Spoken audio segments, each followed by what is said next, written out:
यो ब्रह्मादि समस्तदेव विनुतो लिङ्गात्मकस्यात्मजः यं लब्ध्वा हि मुदान्विता सुतनयं गौरी जगन्मातृका यस्येष्टानुगुणं समस्तविपदो दूरीकृता भक्तगाः वन्दे तं वररामलिङ्गतनयं श्रीविघ्ननाथं सदा एषा दुष्टनिवारिणे सुनिरता भक्तात्निर्हारिणी यस्यास्विष्टतया हि लब्धविभवा निष्किञ्चनः प्राणिनः मूढान् ज्ञानवतः करोति सततं या स्वप्रसादान्मुदा वन्दे तां परमेश्वरीं भगवतीं ज्ञानप्रदां शारदाम् येनाक्षरसमाम्नायम् अधिगम्य महेश्वरात् कृत्स्नं व्याकरणं प्रोक्तं तस्मै पाणिनये नमः येन दौता गिरपुंसां विमलैः शब्दवारिभिः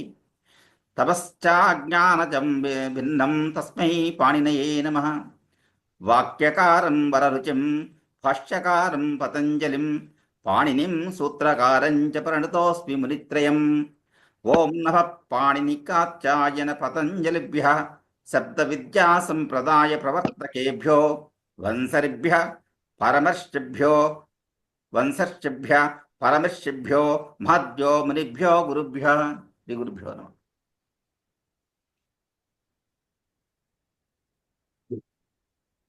అందరికి నమస్కారాలండి.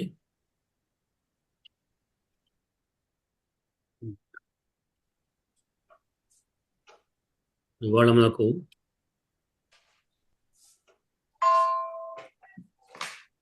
సిద్ధాంత కౌముదిలో 10వ సూత్రంలో వృత్తిని చెప్పుకోబోతున్నాం. అంత క్రితం చెప్పుకున్నాం తుల్యాస్య ప్రయత్నం సవర్ణం అని. అంటే కాల్వాదిస్థానేషు ఆభ్యంతర ప్రయత్నేషు యస్యేన తుల్యం తన్మిత సవర్ణ సంజ్ఞం స్యాత్ అని మనం చెప్పుకున్నాం. అంటే కాల్వాది స్థానములు, ఆది అంటే మొదలైన, నమస్కారం.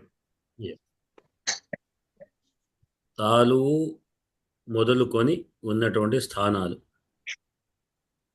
అట్లానే ఆభ్యంతర ప్రయత్నాలు. ఆభ్యంతరం అంటే అంతర్లీనమైన లోపల ఉన్నటువంటి ప్రయత్నాలు, మనం చేసే ముఖంలో ప్రయత్నాలు, స్థానాలు, ప్రయత్నాలు. ఈ రెండు కూడా అంటే ఒకే స్థానంలో ఒకే విధమైన ప్రయత్నం ద్వారా వచ్చేటువంటి ఒక వర్ణము మరొక వర్ణం, ఈ రెండిటికి సమానమైతే అది సవర్ణం అన్నారు. ఉదాహరణ అకారం అని అనుకుని మళ్ళీ ఇంకో అకారానికి అకారం రెండు కూడా, ఈ అకారం ఆకారం రెండు కూడా ఒకే స్థానంలో పుట్టేవి, ఒకే విధమైన ప్రయత్నం ద్వారా వస్తుంది కనుక అది సవర్ణత్వం. సవర్ణం అనే దానికి అదే అర్థం అని దీంట్లో మనం చెప్పుకున్నాం. అట్లానే ఇంకొక వార్తకం చెప్పుకున్నాం, రుద్రువర్ణయో సావర్ణ్యం వాచ్యం అని. అంటే రుకారానికి లృకారానికి నిజానికి ఒకే స్థానం కావు, లు లేదా లు. ఇది రు ఒక స్థానం పడుతుంది, లు ఒక స్థానం పడుతుంది. అంటే లేకపోయినప్పటికీ కూడా సవర్ణం చెప్పుకోవాలి, వాచ్యం అంటే చెప్పుకోవాల్సింది అని వార్తికారుడు. వార్తికం అంటే ఏం చెప్పుకున్నాము, సూత్రాలు పాణిని రాసిన సూత్రాలు అయితే పాణిని సూత్రాల్లో ఎక్కడైనా అక్కడక్కడ అంశాలు అవి స్పృశించినటువంటివి అయితే వాటి గురించి చెప్పినటువంటి విషయాలు వార్తికారు తర్వాత గుర్తించి వాటిని సూత్రంగా చెప్పబడ్డటువంటివి, సూత్రాలుగా వాటిని మనం ఎవరిది ఐఫోన్, ఎవరిది మ్యూట్లో పెట్టుకోండి, ఎవరు మీరు ఐఫోన్. నమస్కారం అండి. అయ్యా చావలి వారు సంతోషం.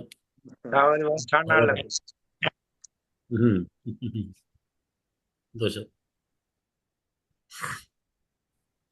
అయితే అక్కడ రుల్లురు అన్నయ్యో అన్నప్పుడు రుకారము ఉచ్చరించే స్థానము ప్రయత్నం, రుకారం ఉచ్చరించే స్థానం ప్రయత్నం రెండు వేరు వేరు అయినప్పటికీ కూడా సవర్ణతం చెప్పుకోవాలి. ఎందుకంటే తుల్యాస ప్రయత్నం ప్రకారంగా రూలులకు సామ్యత్వం లేదు, లేకపోయినా చెప్పుకోవాలి అని ఆ సూత్రం చెప్పింది. సరే, ఆ విషయం అక్కడ పక్క పెట్టిద్దాం. ఇక అసలు స్థానాలు అంటే ఏమిటి, కాల్వాది స్థానములు అన్నారు కదా, ఏమిటి స్థానాలు అనే విషయం గురించి, తర్వాత ప్రయత్నాలు అంటే ఏమిటి, ఆభ్యంతర ప్రయత్నం అన్నారు, ప్రయత్నాలు ఏమిటి అనే దాని గురించి కొంచెం విశేషంగా మనం దీంట్లో చెప్పుకోబోతున్నాం. ముందు స్థానాల గురించి ఇవాటి పాఠంలో అకుహ విసర్జనీయానాం కంఠః ఈచేషానాం తాలు టుటురషాణాం మూర్ధ్నా ధృతులసానాం దంతాః ఉపపద్మనీయానాం ఓష్ఠౌ న్యమంగణానాం నాసికా చ ఏదైతోః కంఠతాలు ఓదౌతోః కంఠోష్ఠం పకారస్య దంతోష్ఠం జిహ్వామూల్యస్య జిహ్వామూలం నాసికానుస్వారస్య అని ఇవి స్థానాలు. అంటే ఎన్నున్నాయి? కంఠం ఒకటి, తాలు ఒకటి, మూర్ధ ఒకటి, దంతం ఒకటి, ఓష్ఠం. ఇవి ప్రధానంగా 5 స్థానాలు. కంఠము, తాలు, మూర్ధ, దంత, ఓష్ఠములు. నాసిక అనేది చ అన్న నాసిక చ. నాసిక కూడా అంటే నాసిక ప్రత్యేకమైన స్థానం కాదు, అది సహకరించే స్థానం. ఇది అంటే తాలు అకుహ విసర్జనీయాను అంటే ఇక్కడ కంఠం, మొట్టమొదటిది కంఠస్థానం. మనం లోపల ఏదైతే కంఠం చూస్తున్నదో ఇక్కడ ఈ కంఠస్థానంలో ఆ అని ఎక్కడైతే అంటున్నామో, ఎక్కడైతే మనం పలుకుతే ప్రయత్నం చేస్తే వస్తున్నదో అది కంఠస్థానం. ఆ స్థానంలో ఏమేమి వస్తున్నాయి అంటే ఆ, ఊ, హ విసర్గలు. ఊ అంటే ఇక్కడి నుంచి మీరు గుర్తుపెట్టుకోండి, కవర్గ అనే బదులు కు అంటాం. ఊ, చూ, టూ, తూ, పు అంటే కు అంటే కవర్గ, చూ అంటే చవర్గ, తూ అంటే తవర్గ, టూ అంటే టవర్గ, తూ అంటే తవర్గ, పు అంటే పవర్గ. ఇట్లా అంటే వర్గ యొక్క మొదటి అక్షరానికి ఉకారం ఉత్తు చేర్చడం ద్వారా ఆ వర్గ మొత్తం అని పేరు. దీనికి ఉదిత్తులు అని పేర్లు. ఉదిత్తులు అంటే ఈ మొత్తం 25 అక్షరాలు వస్తాయి. ఒత్తు ఇత్తుగా ఉంటుంది. ఇత్తు అంటే ఎందుకు చెప్పుకున్నాం కదా మనం. ఇత్తులు అంటే వట్టిగా మనం పెట్టుకుంటాను తప్పిస్తే అవేమి ఒక వినియోగించేవి కావు. ఇక్కడ కు అన్నప్పుడు కు అనే కులో కకారంలో ఉకారం ఉపయోగించేది కాదు, గట్టిగా సంజ్ఞ కొరకు తెలియడానికి మాత్రమే పెట్టుకున్నాం. కనుక వీటన్నిటికీ ఉకార ఉత్తులు హ్రస్వకారం మాత్రమే. ఉత్తు అంటే హ్రస్వకారములు వర్గలు అనే చెప్పే స్థానమందు ఉత్తు హ్రస్వకారం పెట్టుకుంటున్నాం. పెట్టుకోవడం ద్వారా ఆ వర్గం మొత్తం అని అర్థం. కు అంటే కవర్గ కాఖ గగ ంగ అని 5 అక్షరాల యొక్క అర్థాన్ని చెప్పేది కు అనే ఒక కేవలం అంటే సరిపోతుంది. చు అంటే చ చ జ జ ఞ అంటే టు అంటే ట ట డ ణ, తు అంటే త త ద ద న, ప ప డ బ బ మ అని ఇట్లా అనుకోవాలి. కనుక ఇక్కడ అకుహ విసర్జనీయానం. ఆ అంటే హ్రస్వం అనే కాదు, ఆ అకారం. కు అంటే కవర్గ, హ అంటే హకారం. వాటితో పాటు విసర్జనీయులు కూడా. వీటన్నింటికీ స్థానం కంఠం. కంఠం అనే స్థానాల్లో అవి పుడుతున్నాయి. లోపంచి వచ్చే ఒక స్వరం నాదం ఏదైతే ఉందో ఆ ధ్వని ఎక్కడి నుంచి పుడుతుంది, నాభి నుంచి వచ్చే ధ్వని ఇక్కడికి వచ్చేసరికి మార్పు అకారంగా మారుతున్నది, కవర్గగా మారిపోతుంది. అట్లా అట్లానే ఇచు యశానాం తాలు. తాలు అంటే మీరు చ అని ఎక్కడంటే అంటున్నాము ఆ ప్రదేశం తాలు స్థానం అంటారు. ఈ, చు, య, ష ఇవన్నీ అక్కడే ఆ స్థానంలో పడుతున్నాయి. ఈ, చు, య, ష. ష అంటే శంకరుడి శకారం. ఇది మనకు ప్రధాన విషయం గుర్తుపెట్టుకోవాలి. శంకరాది బదులు శంకర అంటారు. శంకరు. శంకర అంటే సా ఎక్కడి నుంచి వస్తున్నది, శంకర్ అంటే ఎక్కడి నుంచి వస్తుంది, చ ష అనే శకారము ఎక్కడి నుంచి పలుకుతున్నది అనేది చెప్తున్నది. ఇక్కడ మనకు వ్యాకరణం చెప్తున్నది. శకారం పలికే స్థానం ఏది అంటే తాళవ్య శకారం. ఇది వెనుక తాళవ్య శకారం అంటారు. ష అంటే నాలిక ఆ తాళవ్యాన్ని దగ్గరికి వచ్చి దాని నుంచి గాడుపును వదిలేలాగా చేస్తున్నది. ఊష్మశకారం ఊష్మశకారం అంటారా? ఊష్మ కాదు, తాళవ్య షకారం ఇట్లా ఆ ఊష్మాలు వేరు శర ఊష్మ శశలో ఊష్మ నాలుగింటికి అది వేరు ఊష్మ అనే పదం వేరు కేవలం షకారం తాళవ్య అంటే మూడు ఉన్నటువంటి శశలు అనేటువంటి మూడింటిలో షకారానికి తాళవ్య షకారము అలాగనే ఇంకోటి మూర్ధన్య షకారం ష దుష్యంతుడు అనే షకారం చెప్పుకుంటే అది మూర్ధన్య షకారం అంటారు. నమస్కారం గురుగారు. షకారము తాళవ్య షకారము ఏది శకుంత షకారం శంకరుడు షకారం. ష అనే దుష్యంతుడు షకారము మూర్ధన్య షకారం అంటారు. మూర్ధన్యకారం సా అంటే ఎక్కడ ఉంటుంది? మూర్ధన్య చెప్తాం ఇప్పుడు చూసాం. మూర్ధన్యం అంటే మీరు పలుకుతే ఏర్పడుతుంది ఏది రూ టూ దానికంటే కొంచెం టూ రూ అని ఎక్కడ పలుకుతున్నాం అది మూర్ధ ముందర భాగం పై దవడ మనదే మనం దాని గురించి మనం తెలుస్తుంది మనకు మూర్ధ అంటే పైన అని అర్థం. రూ టూ టూ అంటే ఎక్కడ పలుకుతున్నాం షా కూడా అక్కడనే షా మామూలు షాకు తేడా వస్తుంది. షా అన్నప్పుడేమో కొంచెం నాలుగు వెనక్కి జరిగి శంకరుడు షా అన్నప్పుడు కొంచెం పడుకున్నట్టుగా ఉంటుంది. షా షా షా అన్నప్పుడేమో మామూలుగా ఉంటుంది. షా అంటే కొంచెం మీదికి వస్తుంది. ఆ మూర్ధన్య ఆ రెండు స్థానాలు దగ్గరనే ఉంటాయి కానీ కొంచెం ఇది ముందుకు వస్తుంది. ఇది తాలు స్థానం. కొంచెం వెనక్కి మీదికి వచ్చేది మూర్ధస్థానం. ఇక్కడ ఈ ఇకారము చవర్గ చ జ యా అలానే షకారము ఇవి అంటే చవర్గ ఇకారము యకారము షకారము ఇవన్నీ తాలువులు ఇవి తాళవ్యాలు. అట్లానే మూర్ధస్థానం రూ టు ర ష రు అచ్చు రు. ఈ రు అన్నప్పుడు రు అనేది లైట్గా పలకాల్సిందే. రు అంటే రాకొమ్మిస్తే రు వేరు అచురు. ఋషి అన్నప్పుడు అట్లానే క్రూరము అన్నప్పుడు రకారం వాళ్ళకి రు తేడా వస్తుంది మనం పలికేటప్పుడు. రు అచ్చు కనుక వెనక అక్షరానికి అది గురువుగా ఛందస్సు ప్రకారం చూస్తుంది. పద్యాలు రాసే వాళ్ళకి అందరికీ అర్థమవుతుంది. వెనుకకు యుక్తాక్షరం అయితే మాత్రం వెనక అక్షరం గురువు అవుతుంది. కారణం ఏంటి? దాని మీద రెండు హల్లు వస్తున్నాయి, స్ట్రెస్ ఎక్కువ అవుతుంది, అది వెనక్కి పోతున్నది. ఇక్కడ మామూలుగా ఇదైతే ఋషి అన్నప్పుడు లాంటిది చేసే అప్పుడు మామూలుగా రు అనేటువంటిది రు అంటే పలకాడుగా రు అంటాం. రు వేరు రు వేరు. మనకి ఇంకా తెలుగులో శకటరేఫ రా ఇంకా అది వేరు. పలికే డ్రెస్ మనం స్పష్టంగా మనకు అర్థమవుతుంది. రా వేరు రా వేరు రు వేరు రూలు రూ రా రా పలికేది మన ప్రయత్నంలో తేడా కనబడుతుంటుంది. అది రుటు రసాయనం రు టూ టూ టవర్గా రా అటనే షా మూర్ధన్య షకారం. దేని పేరు మూర్ధన్య షకారం అంటాం. ఇంకా స్పష్టంగా కాలగుంజ షకారం, ఇంకా రకరకాల పేర్లు ఉంటాయి. ఇది షా అనేది ఋషిలో షకారం. ఋషి కత్తెర గుర్రము. ఋషి కత్తెర ఋషి కత్తెర గుర్రం. రంపం గుర్రం అంటే ఇంకా డబల్ అది రెండు శకటాలు వస్తాయి. అంటే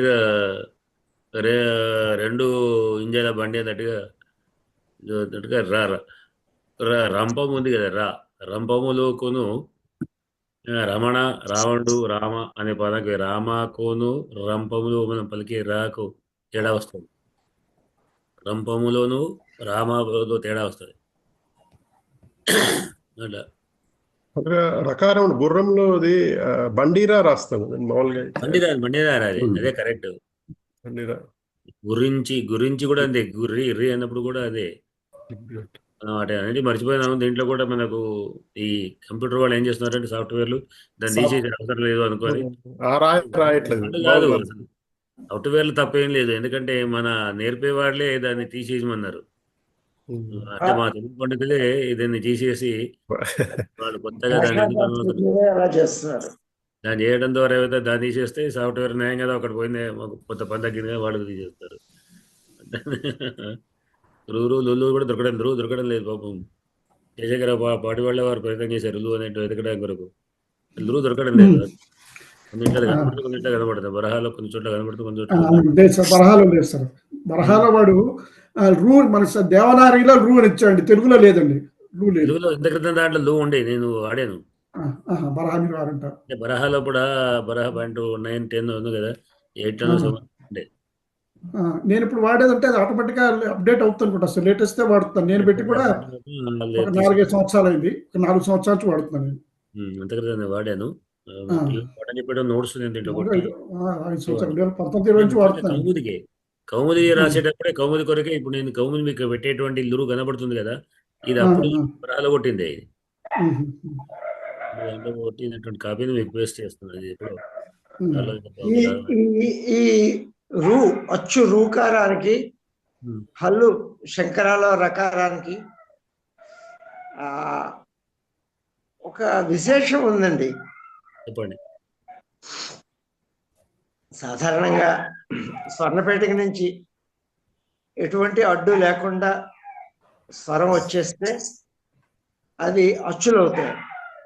ఈ పెదవులు కానీ దౌడలు కానీ కొంచెం సంకోచ వ్యాకోచాలు చెందడం ద్వారా ఈ అంటే ఇలా బయటికి, ఊ అంటే ఇలా లోపలికి అలా పెదవులు దౌడలు కదలిక ద్వారా వస్తున్నాయి. అంటే నేను అబ్జర్వ్ చేసిన ఒక చిన్న ఇది. అదే హల్లు అయితే కా అయితే నాలుక పైన కంఠం దగ్గర దాన్ని అడ్డుకుని వదిలేస్తుంది. మనము ఇప్పుడు ఆభ్యంతర ప్రయత్నం, బాహ్య ప్రయత్నాలు చోట వస్తాయి ఇవన్నీ విషయాలని. కాదు, అభ్యంతర బాహ్య గురించి కాదండి, అడ్డుకోబడుతోంది. మనం చేసే ప్రయత్నం ఏమిటి? స్వరపేటిక నుంచి వచ్చే నాదాన్ని మన నాలుకలో ఒక భాగం పైన కంఠం నుంచి దంతాల వరకు అడ్డుకుంటోంది, అడ్డుకు వదిలేస్తుంది. క ఖ గ ఘ అలా ట రకరకాలుగా నాదాన్ని ఆపుతున్నాం, ఆపి వదిలేస్తున్నాం. ఈ రా దగ్గరికి వచ్చేసరికి ఇదంతా నా భావం అండి, తప్పవచ్చు. రా దగ్గరికి వచ్చేసరికి ఎక్కడ అడ్డుకోవట్లేదు, నాలుక చివరి భాగం వైబ్రేట్ అవుతోంది, ప్రకంపన కంపిస్తోంది, అక్కడ కంపిస్తోంది, తగలటం లేదు, పై భాగానికి తగలటం లేదు. కాబట్టి నా ఉద్దేశంలో పూర్వులు సందిగ్ధంలో పడ్డారు, దీన్ని అచ్చులో పెట్టాలా హల్లులో పెట్టాలా అని. రెండిట్లోనే పెట్టేశారని నా అభిప్రాయం అండి. అందుకనే ఏమండి, అందుచేతనే చూడండి మన ఛందస్సులో కూడా పదారంభంలో రేఫం వస్తే ముందు అక్షరాన్ని గురువు చేసి, సమాసంలో ద్వితీయ పదారంభంలో రేఫం వస్తే ముందు పదాన్ని గురువు అంటే గురువు, లఘు అంటే లఘు, నీ ఇష్టం, రాసిన వాడు ఇష్టం అనే ఎగ్జంప్షన్ ఇచ్చారు. ఎగ్జామ్షన్ మొదట్లో లేదు సార్, ఎగ్జామ్షన్ ఆధునికులు ఇచ్చింది. రేఫానికి రేఫ యువతల సంయుక్తాక్షరం కాదు అనేది రూల్ ఏం కాదు, ఆ సంయుక్తాక్షరం కాకుండా చేసింది అది ఆధునికులు చేశారు. చాలా మంది చెప్పింది ఏమిటంటే విశ్వనాథ సత్యనారాయణ గారు చేసిన తర్వాతే అది దీనిలోకి వచ్చింది తప్ప అంతకుముందు అంటే సంస్కృత ఛందస్సు ప్రకారంగా పదం ప్రారంభంలో అనేది మనం అనుకుందాం, దానికి చెప్పలే. కానీ మొత్తానికి రేఫకు వికల్పంగా, రేఫ పరంగా ఉంటే వికల్పంగా అది లఘుగాని కూడా అవుతుంది. అది అయితే అది ఎప్పుడు అంటే పద ప్రారంభం అయినప్పుడు అని అనుకుందాం. అట్లా పద ప్రారంభం అయినప్పుడు వికల్పంగా అవుతుంది. మధ్యలో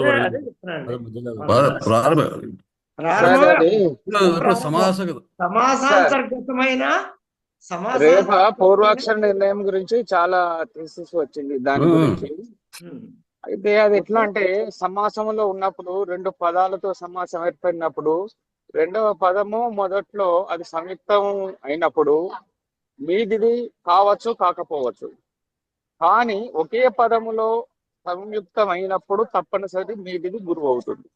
అవునండి అవునండి అంతేనండి. అది అదే గురువు గారు చెప్పేది అదే, నేను చెప్పేది అదే. అయితే అదే పదాది వర్ణము అయినప్పుడు మాత్రం వెనక దానికి వృత్తం ఇప్పుడు వికల్పంగా చేయవచ్చు. ఒకే పదంలో లేక సమాసంలో గనక మధ్యలో మధ్యలో ఇది వస్తే మధ్యలో రేప వస్తే అయ్యా పెద్దలు, నేను మాట్లాడేది రూల్ ఏముంది దాని గురించి కాకుండా డిస్టర్బెన్స్ వస్తుంది. వీరికి రెండు చోట్ల శిక్షణ ఎందుకు కల్పించారు అంటే ఈ కేవలం ఆ స్వరాన్ని అనుకోకుండా 4 అక్షరాలు ప్రకటించడం వల్ల ఎవరిదండి బాగా ఐఫోన్ గారు ఎవరు శ్రీరాములు గారు డిస్టర్బెన్స్ ఎవరు వస్తుంది?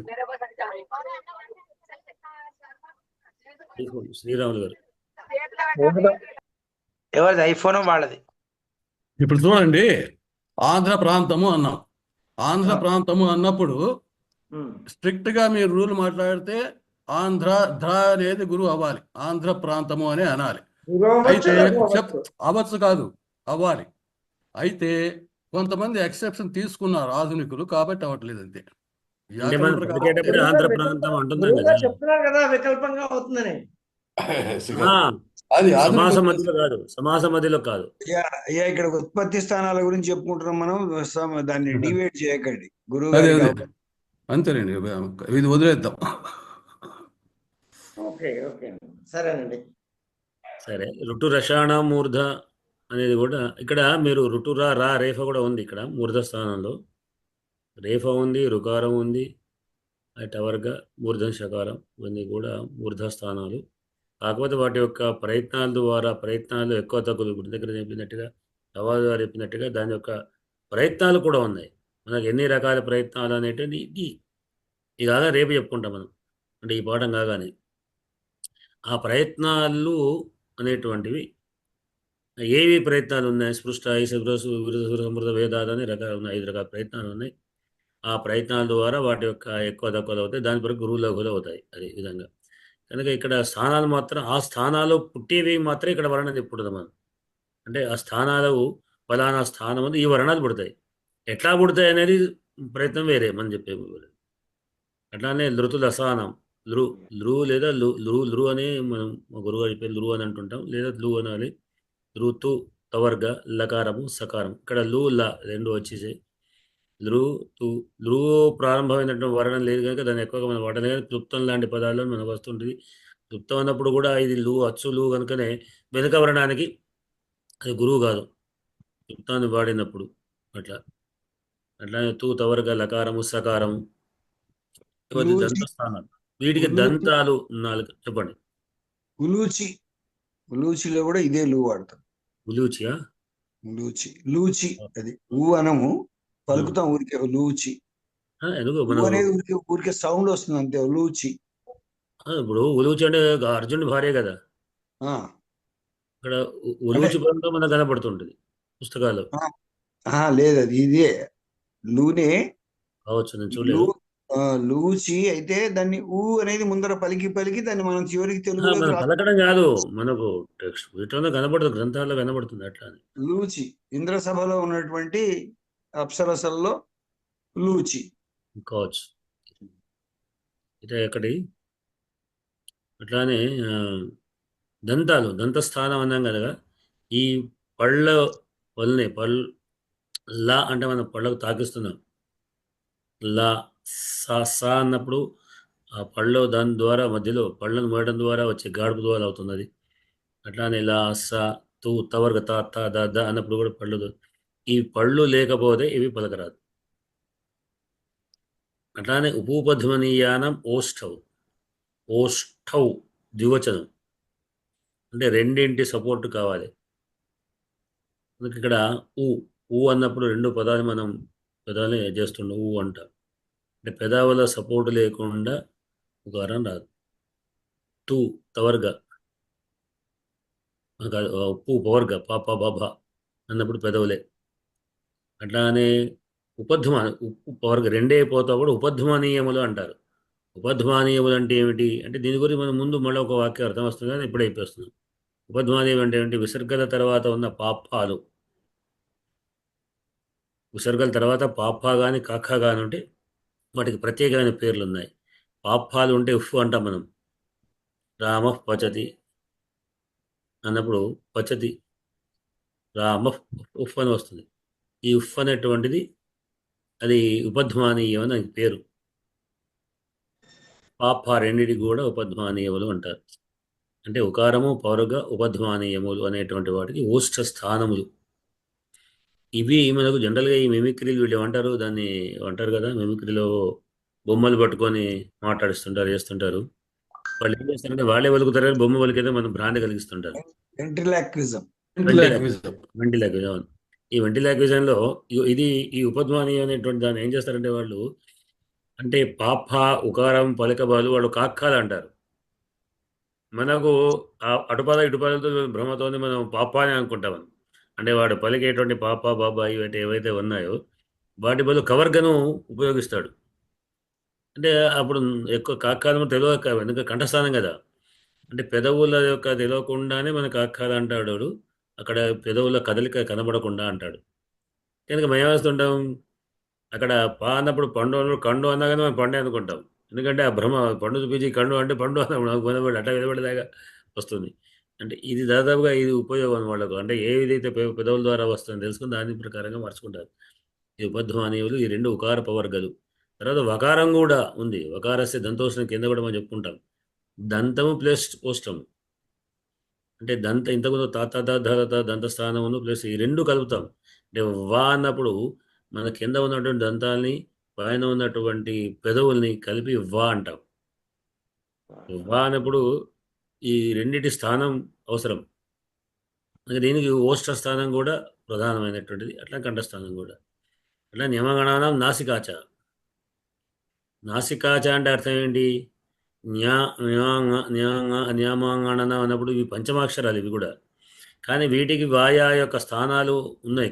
అది టవర్గలో చేర్చబడ్డాయి. అంటే ఆయా స్థానాలతో పాటు ఈ నాసిక కూడా దీనికి సహకరిస్తుంది. అంటే మనం జ్ఞా అనేది పంచమాక్షరి ఇచ్చు చవర్గవు చాచ జజ జ్ఞా అంటాం. జ్ఞా అన్నప్పుడు దాని యొక్క తాదుస్థానమే. తాదుస్థానం అయినా నాసిక కూడా సహకారం. చ అంటే కూడా అని అర్థం మనకు కూడా. అంటే మా అని ఒకటి, అది మా అనేటువంటిది ఓష్ఠస్థానం. పాప బాబా మా అనేది అక్కడే ఉంది, కానీ దానికి నాసిక కూడా సహకారం ఉంటుంది. అట్లా కనుక ఇవి నాసికాచ, నాసిక కూడా సహకరిస్తుంది అని అర్థం. నాసిక ఒక సహకారమైనటువంటి స్థానం తప్పిస్తే పరిపూర్ణ సహకార స్థానం కాదు. ఇక్కడ నిజానికి ఇవే స్థానాలు ఏమిటి? కంఠము, తాలు, మూర్ధ, దంత, ఓష్ఠాలు 5 స్థానాలు. కింద ఇంకా వేరే వర్ణాలు వచ్చేటువంటి ఏమున్నాయి అంటే ఏదైతో కంఠతాలు రెండు కలిపినటువంటి మిక్సింగ్. ఏత్ ఐత్ తు అనేటువంటి ఏం చెప్పుకుందాం మనం, తవర్గ తకర తపరస్ తత్కాలస్య అని చెప్పినట్టుగా తకారం చేరిస్తే కేవలం ఆకారం, ఆ కాలం మాత్రమే. అంటే ఏత్ అనే దీర్ఘ ఏకారం కదా, అంటే అర్థం అంటే హ్రస్వ ఏకారం కాదు అని అర్థం. హ్రస్వ ఏకారం ఎట్లా లేదు. అందుకే ఏత్ అంటే హ్రస్వ దీర్ఘ ఏకారము, ఐత్ అంటే దీర్ఘాయకారం అని రెండు కూడా. వీటికి ఏమిటి? కంఠ తాలు రెండు కలిపి. అంటే అర్థం ఏంటి? మనం సంధుల్లో గుణసంధి చెప్పుకుంటున్నాం. అకారం ప్లస్ ఈకారం ఏకారం అన్నాం. అకారం ఏమిటి? కంఠస్థానం, ఈకారం తాలుస్థానం. రెండు కలిపితే ఏ అయింది. అంటే నిజానికి ఏకారం అనేది ఒక అచ్చు కాదు, ఒక అచ్చు కాదు, రెండు అచ్చుల కలయిక. అంటే మనం కృష్ణాలో స్నా అనేటువంటి ఏ విధంగా అయితే రెండు హల్లుల్ని కలుపుకుంటున్నాము, సంయుక్తమైన హల్లుని చెప్తున్నాము. ఏ ఐలు కూడా సంయుక్త అచ్చులవి. అంటే అకార ఇకారాలకు అంటే ఐ అంటే అకార ఏకారాలకు కలిపినటువంటిది కనుక అది ఈ రెండిటి సహకారం ఉంటుంది. ఏ ఐలకు కంఠము తాలు కలిపితే అప్పుడు ఏ లేదా ఐ అవుతుంది. అట్లానే ఓదవుతో కంఠోష్టం, ఓత్తు ఔతు, ఇది కూడా కంఠ ఓష్టం. ఎందుకు ఇది? ఓ అన్నప్పుడు దీని యొక్క స్థానకరం వస్తుంది, ఓష్ట స్థానం కూడా. అంటే ఉకారాలు ఆ ప్లస్ ఊ అనేటువంటిది పెదవులతో సంబంధం కనుక ఆ అనే కంఠస్థానం, కంఠ ప్లస్ ఓష్టం కంఠోష్టం అయింది, ఓ అయింది అంటే కంఠోష్టం అయింది. ఔ అంటే ఏమిటి? అకార ఔకారాలు, మళ్ళీ అకార ఓకారాలు. ఓ ఎట్లాగో కంఠోష్టం కదా, అకార ఓకారాలు మళ్ళీ కంఠ, అకార ఔకారం కూడా మళ్ళీ కంఠ, అది కంఠోష్టం. ఇది ఆ ప్లస్ ఔ ఈజ్ ఈక్వల్ టు అంటే ఆ ఊ కలిపిన ఓకారం, మళ్ళీ ఓ, మళ్ళీ ఆ ఓ కూడా ఔ అవుతుంది. అంటే ఒకటి గుణం ఒకటి వృద్ధి అనుకోండి, ఏఐలో ఇలా కూడా ఈ రెండు కూడా ఒకటి కంఠదాగా ఒకటి కంఠోష్టంగా మనం అర్థం చేసుకోవాలి. ఎందుకు చెప్పాము వకారస్తే దంతోష్టం, దంతానికి దంత ఓష్ట స్థానాలతో వకారం వస్తుంది. ఇప్పుడు చెప్పాను జిహ్వామూల్యసి జిహ్వామూల్యం ఉపధ్వానీయం లాగా జిహ్వామూల్యం అనేది ఒక స్థానంగా మనం అనుకుంటే, అంటే ఖ అనేటువంటి విసర్గల తర్వాత దుఃఖము అంటాం, దు తర్వాత విసర్గలు ఉన్నాయి, దాన్ని ఖ అంటాం. దాన్ని ఏమంటాము? దుహు ప్లస్ ఖ, దుహ్ అంటాం. ఈ హ్ అనేటువంటిది జిహ్వామూల్యం. జిహ్వామూల్యం అని ఒక స్థానం అనుకున్నప్పుడు ఆ ఒక్క కేవలం జిహ్వామూల్యం వీటికే మాత్రమే, విసర్గలకు మాత్రమే. అంటే ఏంటి? కకారం కంటే ముందు ఉన్నటువంటి విసర్గాల యొక్క స్థానంలో కాఖ, కాఖాల కంటే ముందు విసర్గలు ఉంటే ఇట్లా పలకాలి. కనుక దుఃఖము, రామ కరోతి అని ఇట్లా చెప్పుకోవచ్చు. కనుక అది దానికి వేరే జిహ్వామూలం. జిహ్వ యొక్క అంటే పేరు జిహ్వామూలం, అంటే నాలుక యొక్క మూల స్థానం, ఆ దాంట్లో పుట్టినది జిహ్వామూలీయమైంది. ఈ విసర్గల పలికేటువంటి దానికి జిహ్వామూలీయం అంటారు. నాసిక అనుస్వారస్య, మనం సున్నా పెడితే అనుస్వారానికి దానికి ఏమో నాసిక అన్నప్పుడు ఎటువంటి నాసిక అనుస్వారం, నాసిక అనే దాని ముక్కుకు వస్తుంది కనుక అది అనుస్వారాలు. ఇవి ఈ స్థానాల యొక్క స్థానాలు ఏవైతే ఉన్నాయో స్థానాలు అనేటువంటి, వీటి ద్వారా మనం ఏ ఏ వర్ణాలు ఎట్లా పుడతాయి అనేటువంటిది తర్వాత దాంట్లో పాఠం చెప్పుకుందాం. ఇది వాటి యొక్క ఇదొక సిద్ధాంతం యొక్క పాఠం. ఇంకా తర్వాత సమయం ఉంది కనుక శ్లోకాలు వెళదాం. దీంట్లో రాజయ్య గారు మీరే చెప్తా ఉన్నారు, శారదమ్మ చెప్పండి. ఇప్పుడు ఈ పద్మానియానం అనే దానికి ఉపధ్వాని ఉపధ్వానియానం అనే దానికి పైన ఒక అరసున్నా కింద ఒక అరసున్నా గుర్తు ఇస్తున్నాం. అవును. అంటే ఇది అనాదిగా ఉన్నదేనా? ఇప్పుడు లిపి కోసం కౌముదో చెప్పుకోబోతాం. అది రెండింటి కూడా, అంటే జిహ్వామూల్యం ఉపధ్వానీయములకు ఉండ్రంగా కానీ లేదా అంటే విసర్గనే పెడుతున్నాం, విసర్గలు ఏదైనా విసర్గనే పెడుతున్నాం. కానీ ఇక్కడ మాత్రం విసర్గ పెట్టకుండా అవును విసర్గను పైన కింద కత్తిరించేస్తున్నాం. కౌముది వస్తుంది ఇప్పుడు. అది ఒక అర్ధచంద్రాకారం పైకి, ఒక అర్ధచంద్రాకారం కింద. అదే దీంట్లో చెప్పుకుంటాం మనం అర్ధస్వ దాంట్లో సూత్రాల్లో వస్తుందా గురుగారిది? ఈ సూత్రంలో వాడడం తర్వాత నెక్స్ట్ పాఠంలో చెప్పుకుంటాం. నెక్స్ట్ సూత్రంలో ఈ మాట ఉంటుంది. బహుశా ఇది రేపటి పాఠంలో వస్తుంది ఆ మాట, రాయడం అనేది వస్తుంది. తర్వాత గురుగారు మరొక సందేహం, ఆ ఉపపద్మానీయాలు ఉపపద్మానీయాల్లో మా ఉండదు కదండి, మా కిందకు వచ్చేస్తుంది కదా. మా ఉంది, ఉప్పు పకారం ఉంది కదా, మా ఉండదు కదా, మా కింద అనుసారం నా సీట్లోకి వచ్చేసిందిగా. ఇప్పుడు ఏం చెప్పాను నేను, ఈ నియమగణాన్ని పెట్టాం కదా, అన్ని వర్గాలలో అనునాసికాలు ఉన్నవి. అవును, ఉన్నాయండి. అవును, ఉన్నవి. అనునాసికాలు అనేది అదనంగా కూడా పెట్టడం జరిగింది. నాసికా చా పెట్టామని అక్కడ చాని పెట్టింది అది. కాబట్టి పపబభమ ఎట్లాగూ ఉంటుంది. పపబభమ ఉపధ్వానియానం. ఇది మూడు ఉన్నాయన్నమాట ఇందులో, ఈ వర్గంలో. ఇప్పుడు ప్రతి వర్గకు పంచమాక్షరాలు ఉన్నాయి కదండి. ఈ పంచమాక్షరాలు ఆయా స్థానాలతో పాటు నాసిక ఉంది. ఉపధ్వానీయ ఇప్పుడు ఉపధ్వానీయ ఓష్ట అన్నప్పుడు వర్గతో పాటు పపబొమ్మ ఓష్ట స్థానంతో పాటు నాసిక, రెండు స్థానాలతో పలుకుతున్నారు, రెండు కలిపి అనమాట. అది ఇది నాసిక పంచమాక్షరాలన్నింటికి కూడా ఆయా వర్గ స్థానాలతో పాటు నాసిక కూడా సహకరిస్తుండడం ద్వారా వచ్చేస్తుంది అనమాట. నాసిక లేకుండా మా అని పలకరేము, పెదవులే కాబట్టి ఇట్లా మనం ముక్కు మూసుకొని మాట పలికదాం, అది ఇంకో. అయితే ఇక్కడ ఒక చిన్న సందేహం ఏంటంటే అయ్యా, ఇప్పుడు నాసికాచ అన్నప్పుడు అందులో ఈ పంచమాక్షరాలు మాత్రమే తీసుకున్నాం. మరి అవును. అందులోనే అనుస్వారాన్ని చేర్చవచ్చు కదా. మళ్ళీ దానికి సపరేట్ గా నాసిక అనుస్వారస్య అని ఎందుకు పెట్టుకున్నారు? ఈ అనుస్వారాన్ని అక్కడే వేసేయచ్చు కదా నాసికలలో. అంటే అనుస్వారం అని మనము అనుస్వారం అనేది కూడా రాసుకోవచ్చు.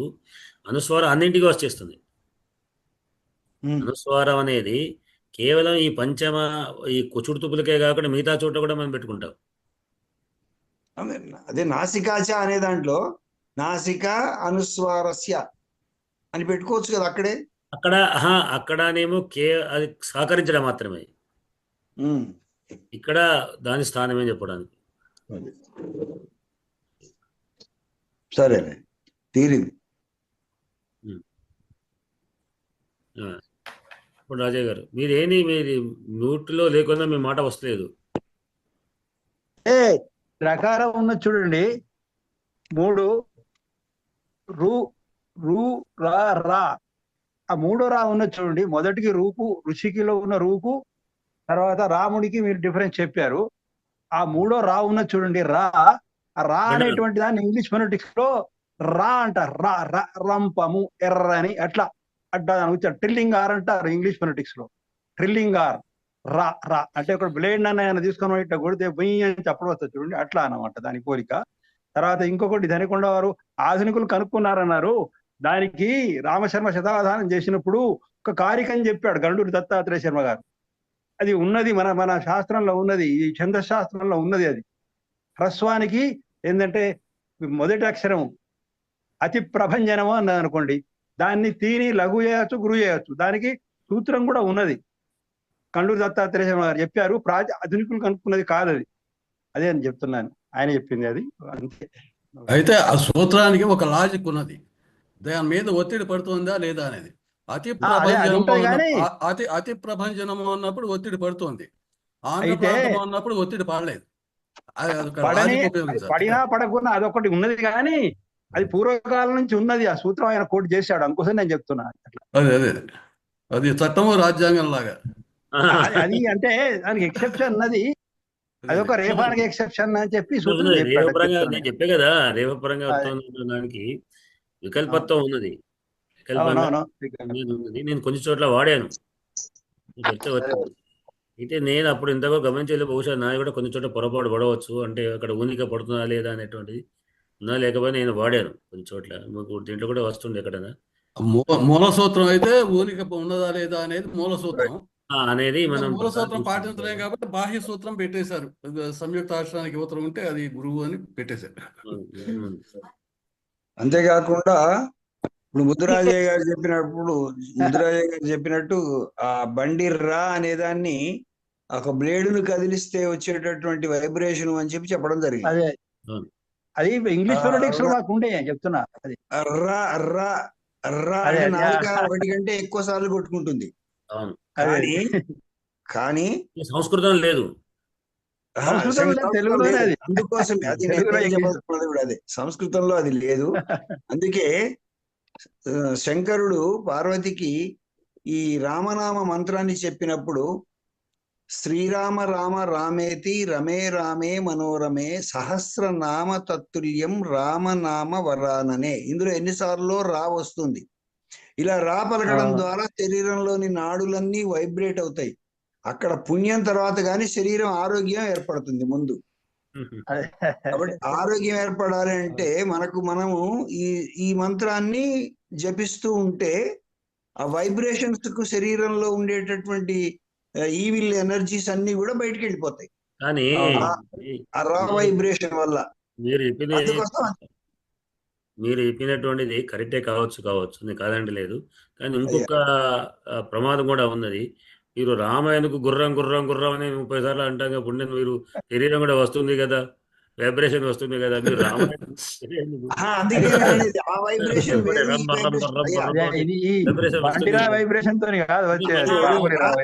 మనం దాని వైబ్రేషన్ అని అర్థం తీసుకోవద్దు. మనం అంతే దాంట్లో ఉన్న అర్థం గంటవరకు చెప్పాలి కానీ మీరు ఇట్లాంటి అర్థం చెప్తే దానికి వేరే మార్గాలు కూడా వెతుకుతారు.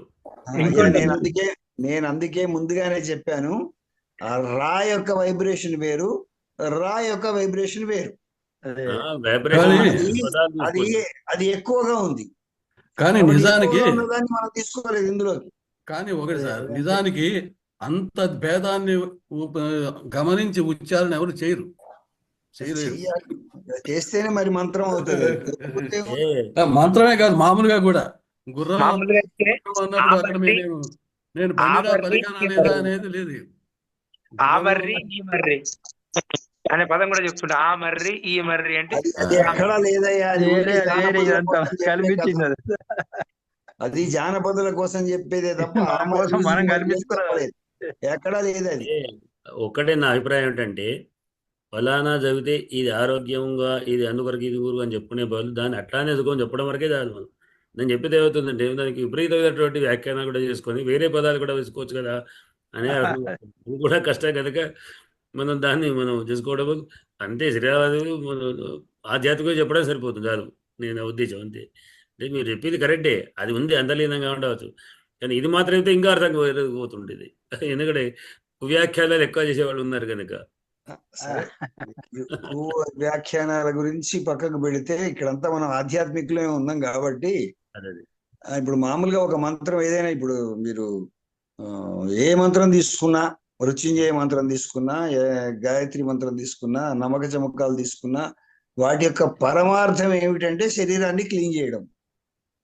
దీనికి పరమార్థం అది.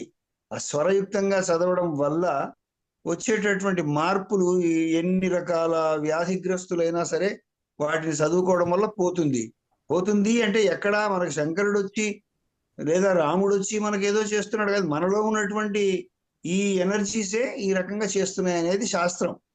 అందుకోసం వాళ్ళు దాన్ని నిర్దిష్టంగా ఆ స్వరంతో చదవమని చెప్పడం ఉద్దేశం కూడా అదే అని నా అభిప్రాయం అయ్యా. మీరు మీకు పొడిగింపు. రాజయ్య గారు చెప్పారు ఏదో శ్లోకాన్ని గురించి, చెప్పండి, శారదాంబాజ గురించి. అయ్యా, నాకు అంత సరిగా గుర్తులేదు. ఒకసారి రేమెళ్ళ వారు చెప్పారు కానీ ఇంతగా ఐడియా లేదు బా. శారదాంభోజ వదనాంబుజే సర్వదాస్మాకం సన్నిధి క్రియాత్. శారదా, ఇది ప్రథమ విభక్తిలో ఏకవచనంగా తీసుకున్నాడు. శారదాంభోజ వదన. ఆ విధంగా శరత్కాలంలో ఉన్నటువంటి తామర పువ్వు వంటి ముఖము కలది. వదనాంబుజే, ఇక్కడ అన్వయం సరిగా కుదరడం లేదు. సర్వదా అంటే అన్నిటిని ఇచ్చేటువంటిది. శారదా సర్వదా అన్నిటిని ఇచ్చేటువంటిది. సర్వదా స్మాకం ఎల్లప్పుడూ నాకు సన్నిధి, ఆమె సన్నిధి సత్ నిధి అన్నమాట. ఇక్కడ చూసుకునే సన్నిధి క్రియాత్, నా సన్నిధి నాకు సన్నిధిని ఇచ్చుగాక, చేయుగాక అని అర్థం. ఇక్కడ వదనాంబుజే అనేటువంటి దానికి అన్వయం నాకు కుదరడం లేదు, ఉన్న విషయం అది. అస్మాకం వదనాంబుజే, నాకు వదనాంబుజమునందు, వదనాంబుజమునందు ఎల్లప్పుడూ అన్నిటిని ఇచ్చేటువంటి శారద ఎల్లప్పుడూ నాకు ఆ సన్నిధి. మళ్ళీ శారదాకి విశేషణం అక్కడ. సన్నిధి క్రియాత్, నా సన్నిధి నాకు సన్నిధి అవుగాక అనేటువంటి అర్థం అని నేను అనుకుంటున్నా. తేడా ఉండవచ్చు. ఒకసారి మాకు పాఠం చెప్పేటప్పుడు శాస్త్రి గారిని అడిగితే శాస్త్రి గారు చెప్పారు, అంత నాకు పూర్తిగా గుర్తులేదు. అంతే దాంట్లో మీకు అంత అర్థమవుతుంది. కానీ ప్రత్యేకత కనబడ్డది అనేటువంటిది శారద అనేటువంటి అమ్మవారి పేరు. అస్మాకం సన్నిధి, అస్మాకం మాకు ఎల్లప్పుడు సన్నిధి క్రియాత్. అస్మాకం సన్నిధి క్రియాత్ అంతే కదా. అస్మాకం సన్నిధి క్రియాత్ అంతే కదా. క్రియాత్ మంచి సన్నిధి క్రియాత్ అంటే సత్నిధి అంటే సమీపమైనటువంటిది. అట్లానే సర్వదా అంటే ఎల్లప్పుడు, సర్వదా అంటే సర్వం దదాతి సర్వదా, సర్వం దదాతి సర్వదా ఇచ్చేటువంటిది అనేటువంటిది. అట్లా అటువంటి పోతుంది. సన్నిధి క్రియాత్, అట్లా సన్నిధి క్రియాత్. సర్వదాస్మాకం సన్నిధి క్రియాత్. సన్నిధి క్రియాత్. మలినాథ సూరి వ్యాఖ్యానాల్లో అన్నింటిలో మొదటికి ఇది ఉంటుంది ప్రార్థనా పద్యాలు.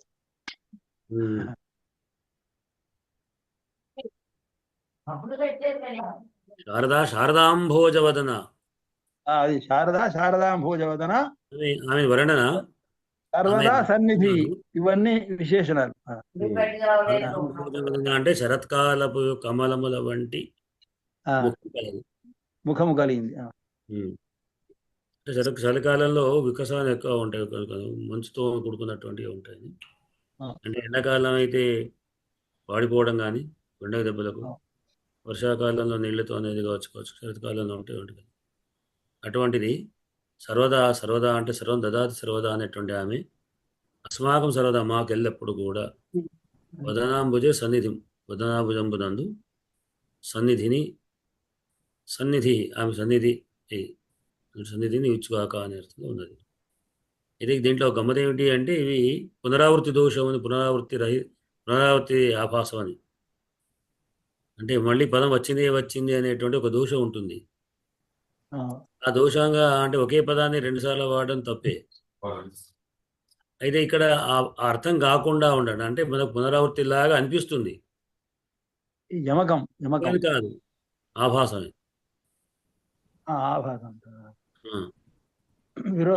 విరోధాభాసం,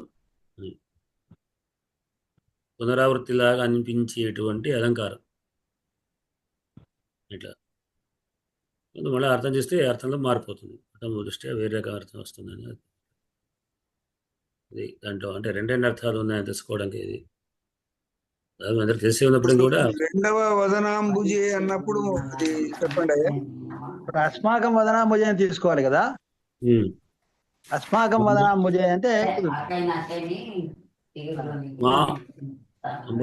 అంబుజమునందు, వదనాంబుజం అంటే కమలమునందు, ముఖ కమలమునందు.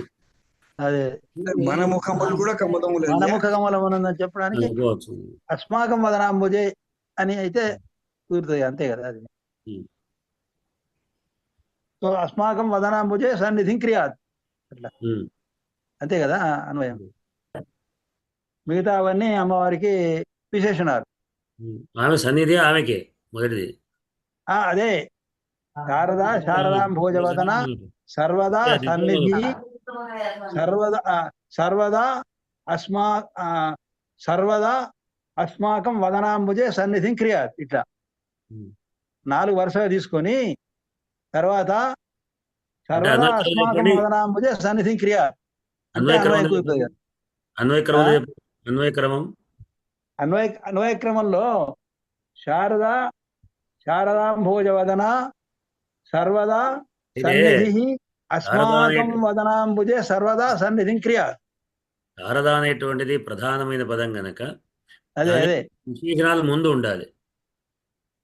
అదే శారదాంభోజవదన సర్వదా సన్నిధి శారదా అస్మాకం వదనాంబుజే సర్వదా సన్నిధిం క్రియాత్, అట్లా అంతే కదా.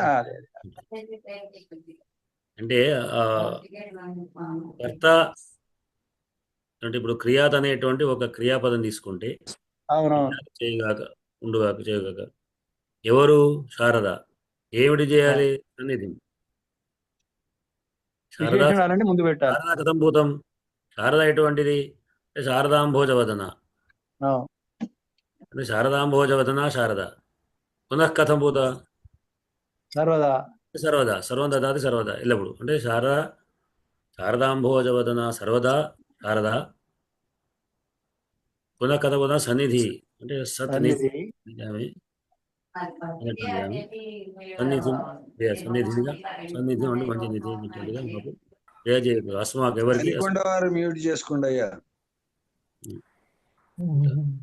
అస్మాకం వదనాంబుజే సన్నిధిం క్రియాత్.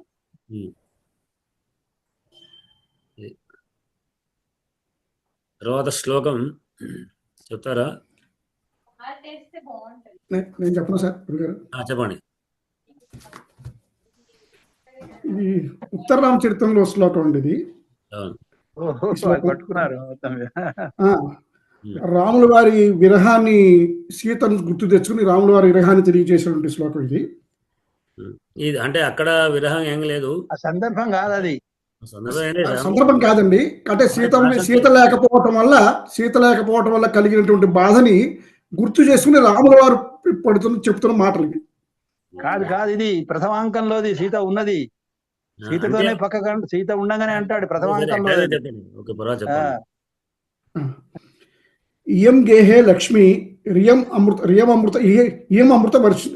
అమృత వర్తి నయనయో. ఇయం గేహే లక్ష్మి, ఈమె సీత ఇంటి యందు లక్ష్మి వంటిది. ఇంటికి లక్ష్మి వంటిది సీత. నయనయో, ఆమె కళ్ళు అమృతవర్తిని, కంటికి చల్లని అమృతంలాగా కాటుకలాగా చూస్తుంటాయి అతను సీత కళ్ళు. ఆమె కళ్ళ కాదు,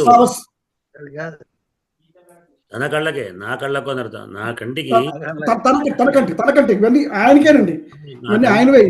ఇల్లు రాముడిదే, అందులో లక్ష్మి కళ్ళు తనకి, తన కళ్ళలో ఈమె అమృతాన్ని వర్షించేది, అమృతాన్ని వర్షిస్తుంది. అసావస్య స్పర్శే, ఆమె అసావస్య అంటే అస్య అంటే మాత్రం ఆమె యొక్క స్పర్శనండి.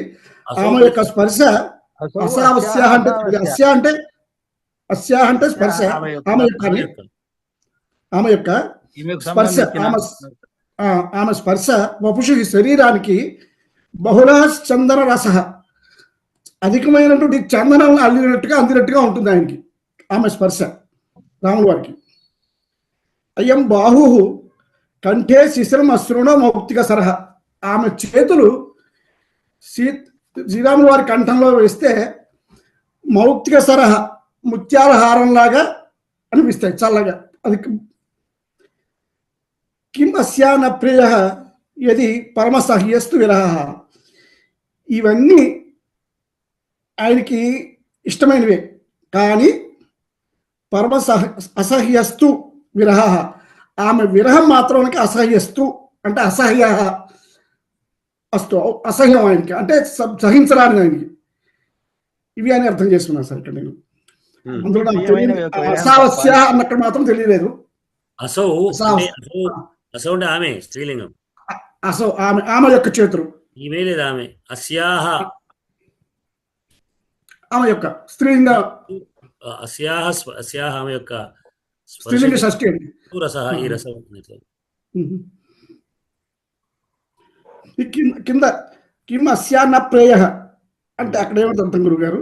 అంటే కిమ్ అని ఎందుకు ఉపయోగించాడు అక్కడ? కిమ్ న ప్రేయ, ఎందుకు ఇష్టం కావు? ఇవన్నీ ఇలా ఉన్నప్పుడు కాబట్టి ఎందుకు ఇష్టం కావు? ఏది ఇష్టమైంది, ఏది అయిష్టమైంది అని. ఇష్టం కాంది ఏది? ఇష్టం కాంది మాత్రం ఆయన ఆవిడ విరహం సహించలేదు, ఇష్టం కాదు. మిగతా అవన్నీ ఇష్టమైనవి. సహించరా అన్నటువంటిది ఏమిటి అని విరహం మాత్రమే. అంటే ఇక్కడ ఉత్తర రామచరిత్రంలో శ్రీరామచంద్రుడు సీతాదేవిని పక్కకు ఉండవన్నప్పుడే చెప్తున్నటువంటి మాట. ఆమె గొప్పదనాన్ని, భార్య ప్రాశస్త్యాన్ని చెప్పే శ్లోకం. చాలా మంది అక్కడ ఈ పెళ్లిళ్ళలో ఆశీర్వచనం చెప్పేటప్పుడు ఈ శ్లోకాన్ని కూడా చెప్తుంటారు. అంటే ఇయం గేహే లక్ష్మి, ఇంటికి ఆమె ఒక లక్ష్మీదేవి, అని గృహలక్ష్మి అనమాట, లక్ష్మీదేవి. ఇయం మళ్ళీ ఇయం అమృతవర్తి, అమృతవర్తి అంటే ఉండే చరించేది అర్థం అండి. అమృతవర్తి వర్షించున్నది, వర్తి అంటే వర్తి ఉన్నదండి. అదే వర్తినే ఉంది, వర్షి పదం కూడా ఉంది ఇక్కడ. వర్తి వర్తి అంటే ఉండున్నది, చరిస్తుంది, అమృతం లాగా చరిస్తుంది. నేను కాపీ చూసా కానీ వర్షి అని గుర్తుంది. వర్షి అంటే వర్షి కరెక్ట్ అండి. వర్తి అంటే ఉండున్నది, వృత్తి వర్తి దాంతో వర్తి ఉండున్నట్టు.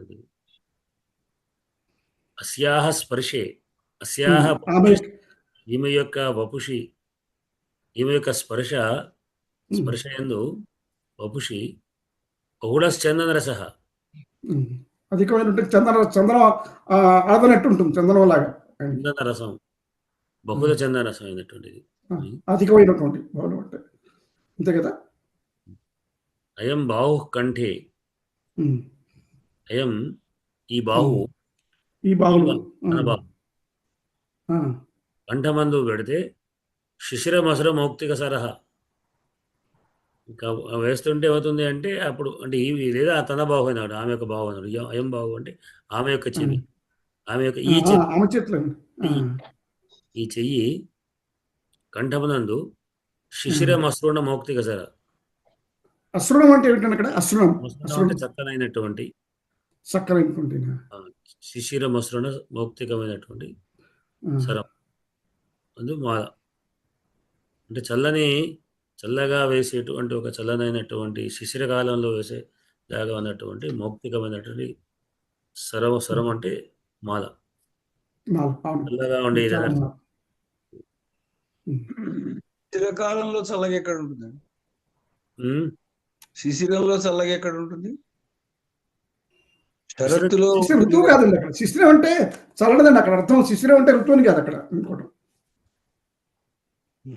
శిశిర మసృణో మౌక్తిక తరహా అంటే ముత్యాల హారము మౌక్తిక సరహా. అదే ఉంది కానీ ఈ శిశిర మసృణో అనేది ఏమిటి? శిశిరము అంటే చల్లనిది అని అర్థం ఉందండి అక్కడ. ఋతువు కాదు అక్కడ. శిశిరము అంటే చల్లనిది అని కూడా అర్థం ఉందండి. ఆ అర్థంలో వాడారట. చల్లనిది మంచు అని వాడదలుచుకుంటే ఆ ఋతువు అర్థం ఉన్నటువంటి పదమే ఎందుకు వేసుకోవాల్సి వచ్చింది? చల్లని అర్థం అంతే. చల్లని అర్థం ఉందండి అక్కడ. ఋతువుని కాదు అక్కడ, చల్లనిది. అయ్యా నేను కాదనటం లేదయ్యా, నేను కాదనటం లేదు. శిశిరం అనగానే మనకు రూఢ్యర్థంగా శిశిర ఋతువు కనబడుతుంది కదా. అలాంటప్పుడు ఇక్కడ దీనికి మరో అర్థం తీసుకొని ఆ పదం వేసుకోవాల్సిన అవసరం ఏంది? ఏదో ఉన్నట్టు మీరు చెప్పండి. అది మీరు చెప్పండి. అలాంటి మీరు చెప్పాలి, అలాంటి మీరు చెప్పాలి. శర్మ గారు మేదో డిక్షనరీ నిఘంటువు చూసి చెప్తాను నేను, మీరు అలాంటివి మీరు చెప్పాలి. విశేషాలు నిఘంటువు అర్థం కాదు ఇక్కడ కావాల్సింది మనకు. ఎందుకంటే శిశిరం అనే పదాన్ని శిశిరం అశ్రుణోహ అంటే అర్థం ఏంటి చెప్పండి? అశ్రుణ అంటే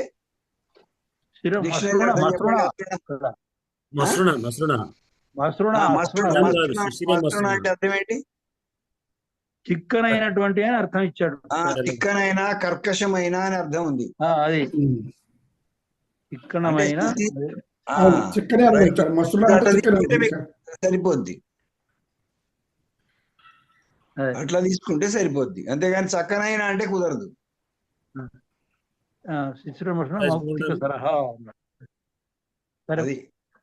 కానీ ఎట్లా అన్నారు మళ్ళీ చెప్పండి. శిశిరం అంటే మసరం అంటే ఏమన్నారు? చిక్కనమైన అని ఇచ్చాడు వ్యాఖ్యానం. ఇక్కడ మసరణము పదం ఉండొచ్చు సార్. మసరం అనే దానికి మృదువైనటువంటి అర్థం ఉన్నట్టు నాకు ఎందుకో ఐడియా ఉంది వాడినట్టు. మసృణము అనే ఒక వర్డ్ మృదువైన ముత్యాల సరవు. కర్కశం వాడదు, కర్కశం కుదరదు. కర్కశం అంటే మృదువైన అవుతుంది. కాకపోతే నేను వెరిఫై చేసుకోలేదు, నాకైతే అట్లే జ్ఞాపకం ఉంది. న ప్రేయః అస్యాః ప్రేయః కిం న ప్రేయః అంటే ప్రేయం కానట్టు అని ఒకవేళ ఉంది అంటే అది పరం అసహ్యస్తు. అసహ్యం అంటే సహించరాని పరంగా ఉంది అంటే అది కేవలం విరహం మాత్రమే అన్నాడు. ఒకవేళ విరహం వస్తే మాత్రమే సహించలేను అని ముందు దాన్ని ఇక్కడ గురుగారు ఈ మసృణ అన్నదానికి స్నిగ్ధత అని కూడా వేరే అర్థభావం ఉందండి. స్నిగ్ధత అని కూడా ఉంది. దట్టమైన దానికి మాత్రమే కాకుండా పుల్లెల కప్పగంతుల వారి సంవత్సరాల క్వశ్చన్లో స్నిగ్ధత నునుపు అన్నది కూడా ప్రత్యేక పర్యాయ పదం ఇచ్చారు. పర్యార్థం నునుపు అని ఇచ్చారు దానికి. మసృణ అంటే చిక్కమైనది, నున్నది. ఇందులో కూడా ఉందండి. చిక్కని దిన్ని నున్నని దిన్ని కూడా ఉంది. చిక్కని దిన్ని నున్నని దిన్ని కూడా ఉంది. ఇచ్చాడండి. మృదువైనది స్నిగ్ధమైనది అని ఇచ్చాడు గోపాల్ రెడ్డి గారి వ్యుత్పత్తి పదకోశంలో. అది చాలా చోట్ల వాడబడింది సార్. అది నాకు బాగా నేను కూడా వాడినట్టు జ్ఞాపకం పాత వాక్యాల్లో. మసృణ అనేది అది ప్రసిద్ధమే. నునుపైనది మృదువైనది అనేటువంటి చాలా ప్రసిద్ధమైన పదమే. తద్దితం ఎట్లా అవుతుంది? స్నిగ్ధమైనది మృదువైనది అని ఇచ్చాడు. ప్రకాశించినది అన్నది. తద్దితం కాదు, తద్దితం కాదు. తద్దితం అయితే మనకి ఏర్పడుతుంది పదం. అంటే దానికి పూర్వపదం ఒకటి ఉండాలి, ఉంటే దానికి తద్దితం వస్తుంది. అవును. స్నిగ్ధము అనే పదం తీసుకుంటే స్నిగ్ధమైనటువంటి మౌక్తిక సరహా, అది ఉమ్. మృదువైనటువంటి స్మూత్, స్నిగ్ధత కూడా అక్కడ పనికిరాదు. మళ్ళీ అప్పుడు మృదువైనదే తీసుకోవాల్సి ఉంటుంది. మృదువైనది అదే స్నిగ్ధత. స్నిగ్ధత అన్నప్పుడు మళ్ళీ దానికి జారుడు గుణం కలిగినటువంటిది. దాన్ని స్నిగ్ధత నూనె లక్షణం, నూనె స్నేహం. తీసుకుంటాం. స్మూత్నెస్ జాడు గుణమైనది కాదు, కానీ ఆ రెండింటికి కూడా స్మూత్నెస్, మృదువైన అనేటువంటి అర్థాన్ని అవి తెలుపుతాయి. ఎందుకంటే పూల దండలు అక్కడ వచ్చింది కదా, ఇంత చక్కటి పద్యంలో దానికి అన్వయించి అది వాడబడింది. అంటే అది దాన్ని పట్టుకొని ఒక్కొక్క పదాన్ని పట్టుకొని అనేక అర్థాలతో ఊడబీకాల్సిన అవసరం లేదు. చక్కటి శ్లోకంలో ఒక పదం వేశాడు అని అంటే అది ఎన్నో రకాలైనటువంటి అర్థంతో వేస్తాడు కదా. పైన ఇంకోటి ఏంటంటే పైన 3 వాక్యాలు కూడా ప్రియమైనటువంటివి. ఇయం గేహే లక్ష్మి, ఇయం అమృతవర్తిర్ నయనయోః, ఒక్క మాట, సావత్యాః స్పర్శే వపుషి బహుళ చందన రసః, అయం బాహు కంఠే శిశిరమశ్రుడో మౌక్తిక సరహ. ఇవన్నీ కూడా చాలా ప్రియమైనటువంటి అంశాలు. అప్రియమైంది ఏమిటి అంటే ఇది ఒక్కటి, విరహమే. ఇవి లేకుంటే అప్రియం. ఇవి ఏమి, ఈ 3 లేకపోతే అప్రియం. ఆమె ఇంట్లో లేకపోయినా అప్రియమే, ఆమె కళ్ళల్లోకి చూడలేకపోయినా అప్రియమే, ఆమె స్పర్శ లేకపోయినా అప్రియమే. మన నాటకం చదువుతున్నప్పుడు సూచన ఉంటుంది. నాటకంలో ముందు జరగబోయే సూచన కూడా జరుగుతుంది. రైట్, ఇది కరెక్ట్. అప్పటికి విరహం లేదు, అది ఆ తర్వాత ఆమెను విడిచిపెట్టడం అనేది ఉంది కనుక అది నాకు ఇష్టం కాదు, ముందరిగా సూచించారు, దాని ప్రకారంగా కథ ముందు జరగబోతుంది. అవును, తనతో తనే పలికాడు ఒక రకంగా ఆ విరహం గురించి. ఇక్కడ నాటక పరిభాషలో ఇదొక పదం కూడా అంటే సూచన చేయడం కూడా ఒక విధానం ఉంది. ఇక్కడ విరహగానే వెంబడే అక్కడ భటుడు అంటాడు, వచ్చాడు చూసాడు అంటాడు, ఆగతక్కదు అని ఏదో అంటాడు. అయ్యి వచ్చేసాడు అంటే విరహం వచ్చేసింది అనే అర్థంలో వస్తుంది. ఎవరు అని భయపడి అంటే ఎవరు అక్కడ ఉన్నటువంటి వాడు చారుడు వచ్చాడు అని చెప్తాడు అనమాట. నాందిలో ఉండేది గంట కట్టే సత్యం అయిందనమాట. చెప్తే సత్యం అంటారు, గంట కొడితే సత్యం అంటారు చూసారు. అలాగా ఈయన చెప్పగానే ఆగత అన్నాడు, అదే సత్యం అయింది. దాదాపు సూచన ప్రాయం వక్రోక్తి సూచన. అయ్యా, లేకపోతే కంఠంలో వేసినటువంటి చేతులు మౌక్తిక మాలలాగా సున్నితంగా ఉన్నాయి, స్నిగ్ధంగా అనొచ్చేమో. అంతే అంతే కదా, అదే భావం. అంతే కదా, నాకు తప్ప అయి ఉండొచ్చు, నాకు ఊరికే అనిపించింది. అంతే అంతే నా అర్థాలు అందరికీ ఇష్టం అవ్వలేండి. అంతే కదా, కరెక్టే కదా. ఇప్పుడు చెప్పింది అదే తాత్పర్యం, అదే.